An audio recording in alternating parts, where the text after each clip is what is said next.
अस्सलाम वालेकुम दोस्तों, मेरा नाम है असीब शफकत और आप देख रहे हैं हंसी टीवी। रशिया रकबे के लिहाज से दुनिया का सबसे बड़ा मुल्क। ये यूएसए से भी 1.8 गुना बड़ा है और इसका सिर्फ बॉर्डर 20,241 किलोमीटर लंबा है, जो 14 ममालिक के साथ बॉर्डर शेयर करता है। रशिया का रकबा पूरे सारे प्लॉटों के बराबर है, यानी अगर ज़मीन पर मौजूद खुश्की के 8 हिस्से करें तो उनमें से एक हिस्सा सिर्फ रशिया के पास है। हैरत अंगेज तौर पर इतना बड़ा रकबा रखने वाले रशिया की आबादी एक छोटे से मुल्क बांग्लादेश से भी कम है। यहाँ 11 टाइम जोन मौजूद हैं। इतने बड़े वसाइल और रकबे के बावजूद रशिया दिन ब दिन सुकड़ रहा है और ये मसला वक्त के साथ शदीद होता जा रहा है। सुकड़ने से मेरी मुराद ज़मीन के सुकड़ने की नहीं है, बल्कि रशिया आबादी के मुकाबले में सुकड़ रहा है। ये सिलसिला पिछले 30 सालों से चल रहा है और दुनिया के अंदर सबसे बड़ा रकबा रखने वाला मुल्क आबादी के लिहाज से पूरी दुनिया के अंदर 10वें नंबर पर आता है, जबकि पाकिस्तान इस लिस्ट में 6ठे नंबर पर है और पाकिस्तान रशिया से कई सौ गुना छोटा है। इंडोनेशिया में मौजूद जावा आइलैंड, जो रशिया से 23 गुना साइज में छोटा है, लेकिन इसकी आबादी 141 मिलियन है, जो कि रशिया की कुल आबादी है। सन 1900 तक जितने भी बड़े एम्पायर गुजरे हैं, इनमें आबादी के लिहाज से कैटेगरी की बात करें तो रशिया इसमें तीसरे नंबर पर था, जबकि इससे ऊपर ब्रिटिश एम्पायर था, जो बरतानिया से लेकर बड़े सगीर पाको हिंद तक फैला हुआ था। लेकिन सिर्फ एक सदी के दौरान रशिया की ऐसी काया पलटी कि इसके हालात बिल्कुल बदल कर रह गए।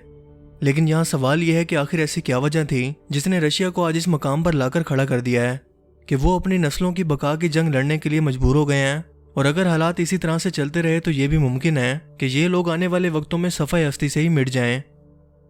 लेकिन इस वजह का जवाब है दूसरी जंग अजीम, जो 1941 से लेकर 1945 तक 4 साल तक चलती रही और इस जंग ने रशिया की तकरीबन 14% कुल आबादी को ख़त्म कर दिया। और जाहिर है कि वही अपने घरों के सरबराह थे।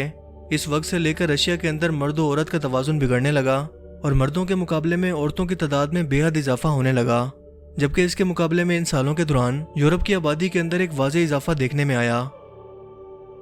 पैदाइश में कमी के बायस 1945 से रशिया के अंदर पॉपुलेशन ग्रोथ गिरावट का शिकार है और इसी की बदौलत रशिया की इकोनॉमी भी मुश्किलात का शिकार है। आबादी में कमी की वजह से इसकी इकोनॉमी, जो दुनिया के अंदर 9वें नंबर पर आती थी, आज वो 12वें नंबर पर आ चुकी है। इसके अलावा तीसरी वजह रशिया की ज़मीन का रहने के लिए नासाजगार होना भी है, जहाँ साइबेरिया जैसे शदीद तरीन मौसमी हालात रखने वाले ठंडे तरीन इलाके मौजूद हैं। इन्हीं मौसमी हालात की वजह से कोई भी शख्स यहाँ पर आकर आबाद होना नहीं चाहता। इसके अलावा रशिया की आबादी का कुल तकरीबन 77% इसके यूरोपियन ममालिक को लगने वाले बॉर्डर के साथ मौजूद हैं, जबकि इसके अलावा बाकी तमाम रशिया वीरान पड़ा है, जहाँ ना तो कोई जाकर आबाद होना चाहता है और अगर होना भी चाहे तो वहाँ कोई सरवाइव कर ही नहीं सकता, क्योंकि वहाँ इतनी शिद्दत के मौसमी हालात मौजूद हैं और इस कदर ठंड है कि किसी का भी रहना मुहाल है। इसी साइबेरिया के इलाके में ही दुनिया का सबसे ठंडा इलाका मौजूद है, जहाँ का टेम्परेचर -70 डिग्री सेंटीग्रेड तक चला जाता है, जबकि इसके अलावा बाकी 23% आबादी पूरे ज़मीनी रशिया पर मौजूद है। और यही वजह है कि इन शदीद मौसमी हालात की बदौलत किसी भी ममालिक के लोग यहाँ पर माइग्रेशन करवा कर आने के बाद रहने के लिए तैयार नहीं हैं, क्योंकि जावा आइलैंड हो या पाकिस्तान या फिर बांग्लादेश, ये ममालिक साइज़ में छोटे ज़रूर हैं, मगर यहाँ आबाद होने के लिए और नस्ल को बढ़ाने के लिए तमाम वसाइल मौजूद हैं, मसलन ज़राई रकबा, इंफ्रास्ट्रक्चर और बेहतरीन मौसम वगैरह। लेकिन रशिया जैसे यूनिक इलाके के लिए ये एक बहुत बड़ा चैलेंज बन चुका है कि किस तरह से यहाँ पर लोगों को इमिग्रेशन के लिए आमादा किया जाए और रशिया की आबादी को फिर से उसी रेशो से बढ़ाया जाए जैसा कि वो सन 1900 के दौर में मौजूद थी।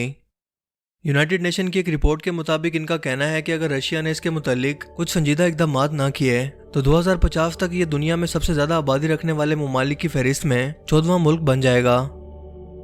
यानी अगले 30 साल रशिया की तहजीब, कल्चर और इसके मुस्तकबिल के लिए इंतहाई अहम है और इन्हें अब अपने मुस्तकबिल का फैसला करना है, क्योंकि अगर लोग ही मौजूद नहीं होंगे तो फिर मुल्क किस काम का। इसके अलावा हमें इससे यह भी सीखने को मिलता है कि जंगें किसी सूरत और किसी सूरत इंसानियत का भला नहीं करती।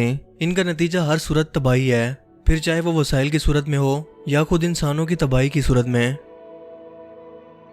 आज यकीनन हमें रशिया के हालात से सबक लेने की ज़रूरत है। बाकी आप इस बारे में क्या सोचते हैं, मुझे कमेंट सेक्शन में ज़रूर बताइएगा। अगर आपको ये वीडियो अच्छा लगा तो इसे लाइक कीजिए और मज़ीद इस तरह की इन्फॉर्मेटिव वीडियोस के लिए इस चैनल को ज़रूर सब्सक्राइब करें। अब मैं मिलूँगा आपको एक नई इंटरेस्टिंग वीडियो में। तब तक के लिए अपना बहुत सा ख्याल रखिएगा। Thanks for watching this video. अल्लाह हाफिज़।